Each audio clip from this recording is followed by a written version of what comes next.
Hello everyone. आज हम जो टॉपिक डिस्कस करने वाले हैं वो है इम्पैक्ट ऑफ जेट। उसका एक हम न्यूमेरिकल यहाँ पर देखेंगे। न्यूमेरिकल ऐसे है, a jet of water of diameter 75 mm moving with a velocity of 25 metre per second strikes a fixed plate in such a way that the angle between the jet and plate is 60 degree. Find the force exerted by the jet on the plate. First one है in the direction normal to the plate. Second है in direction of jet. सबसे पहले हम देखते हैं कि दिया क्या गया है। ठीक है, तो जेट का डायमीटर दिया है 75 mm, ठीक, और उसकी वेलोसिटी दी है, moving velocity 25 metre per second, मतलब यहाँ v दिया हुआ है और यहाँ पर d की वैल्यू दी है। उन दोनों के बीच का एंगल दिया है जेट और प्लेट का, थीटा दिया हुआ है 60 डिग्री, और हमें फोर्स फाइंड आउट करने के लिए कहा है, एक नॉर्मल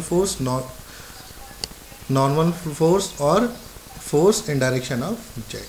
ठीक है, तो हमारे पास गिवन डेटा है, डी हमारे पास 75 mm है, उसको हम मीटर में कन्वर्ट कर लेंगे तो 0.075 मीटर आ जाएगा। अगर हम एरिया के फॉर्मूले में इसको रखते हैं तो एरिया का फॉर्मूला बहुत सिंपल है, सबको पता है, π/4d²। उससे हम क्या कर लेंगे, एरिया फाइंड आउट कर लेंगे। एरिया कितना आ गया, 0.04417 metre square. Velocity already given है, वेलोसिटी कितनी है, 25 मीटर पर सेकेंड, और हमको क्या दिया हुआ है, एंगल दिया हुआ है। ठीक है, तो हमने डेरिवेशन में पढ़ा है कि जो नॉर्मल फोर्स होता है, ठीक है, अब मान लीजिए कोई इंक्लाइंड प्लेट है, ये इंक्लाइंड प्लेट है और इसे थीटा डिग्री बनाते हुए हमारे पास क्या है, जेट है, ये एंगल कितना है, थीटा है। तो इस प्लेट के नॉर्मल में जो वेलोसिटी आती है वो कितना होता है, v sin थीटा। ठीक है, अब वहाँ से हमने फॉर्मूले में डेरिवेशन में पहले देखा था कि डेरिवेशन में आ रहा था the force exerted by the jet of water in direction normal to the plate. वहाँ से जो फॉर्मूला आया था वो क्या आया था, नॉर्मल फोर्स के लिए क्या आया था, ρ/v² sin थीटा।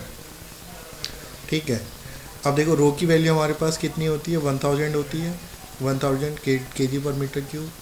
एरिया हमने यहाँ क्या किया है, कैलकुलेट किया, π/4d² से एरिया हमारे पास कितना आ गया, ये आ गया। इसको हम फॉर्मूले में पुट कर देंगे। b की वैल्यू ऑलरेडी 25 दी है, तो हमने b की value as it is put कर दी है, और हमने sin 60 की वैल्यू पुट कर दी है। जब हम इसको कैलकुलेट करते हैं तो हमारे पास क्या आ जाता है, 2390.7 न्यूटन। ये हमारा फोर्स आ गया। किस डायरेक्शन में ये फोर्स है, नॉर्मल डायरेक्शन में। प्लेट से नॉर्मल डायरेक्शन में जो फोर्स आया वो आया 2390.7 न्यूटन। सेकंड, फर्स्ट पार्ट हो गया। सेकंड पार्ट में पूछा है इन direction of the jet. In direction of the jet क्या होगा, fx की वैल्यू। fx की वैल्यू क्या है, the force in the direction of jet is given by the equation. जो हमने पहले डेरिवेशन देखा था उस डेरिवेशन में हमने क्या देखा था, fx की वैल्यू देखी थी, fy की वैल्यू देखी थी और fn की वैल्यू देखी थी। तो यहाँ पर fx की वैल्यू क्या हो जाएगी, ρ/a/b² sin² थीटा। यहाँ पर हमारे पास सारी वैल्यूज़ गिवन है। रो की वैल्यू 1000, एरिया की value 0.00417, velocity 25 metre per second square, और sin² थीटा। थीटा कितना है, 60 डिग्री है।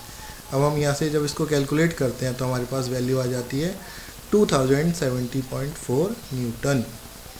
तो ये बहुत ही सिंपल न्यूमेरिकल्स हैं। अब यहाँ एग्जामिनर क्या करेगा, नेक्स्ट क्वेश्चन में कहीं वेलोसिटी पूछ देगा और फोर्स दे देगा, ठीक है, या फिर ऐसा हो सकता है कि वो डायमीटर ना दे, बाकी चीज़ें दे दे, तो हम यहाँ से डायमीटर निकाल लेंगे एरिया से। ठीक है, तो इस टाइप के क्वेश्चन आपके एग्ज़ाम में आएंगे। आज के लिए इतना ही, थैंक यू क्लास।